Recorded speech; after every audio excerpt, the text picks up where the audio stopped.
Lo ngerasa mentok dalam berkarya. Atau ngerasa nggak kreatif padahal pengen banget bikin sesuatu yang ngena. Nah, buku The Creative Act, A Way of Being dari Rick Rubin ini, bukan cuma ngebahas soal gimana caranya bikin karya, tapi gimana cara jadi manusia kreatif. Kita bahas bab per bab, biar lo dapet esensinya dan bisa langsung terapin ke hidup lo. Yuk, mulai. The Creative Act. Rick buka dengan satu hal penting. Kreativitas bukan cuma soal seni, tapi cara hidup.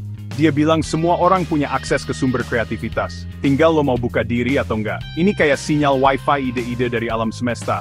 Semakin lo tune in, semakin banyak yang bisa lo tangkap. The Source. Nah, si source ini bukan dari otak lo doang. Ide-ide datang dari sesuatu yang lebih besar. Tugas kita cuma jadi kanal yang bersih, kayak antena radio.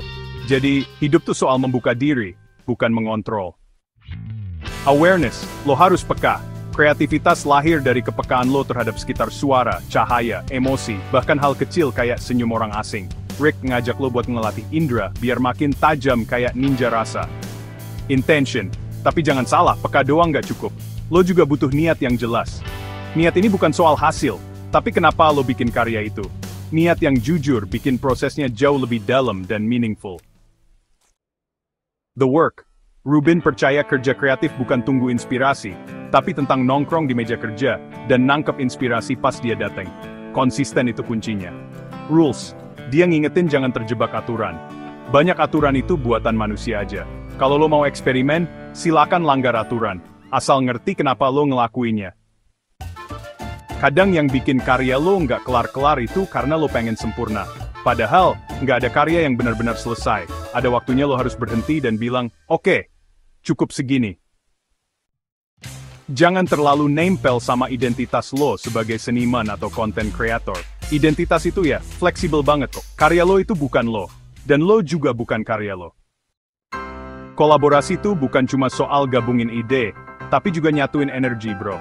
Karya terbaik sering lahir dari interaksi dua atau lebih orang yang saling percaya dan ngebuka diri. Terakhir, Rubin ngajak kita untuk lihat kreativitas sebagai latihan seumur hidup. Lo nggak harus jadi jenius buat berkarya. Lo cuma perlu muncul, konsisten, dan buka hati aja. Jadi, kreatif itu bukan soal jadi pelukis, penulis, atau musisi doang ya. Tapi gimana lo hidup, ngerespon dunia, dan ngebuka hati buat inspirasi yang lewat. Rick Rubin ngajak kita buat ngerasain proses kreatif bukan cuma di karya, tapi juga di cara kita jadi manusia. Gimana nih? Lo udah siap jadi versi kreatif lo yang paling otentik?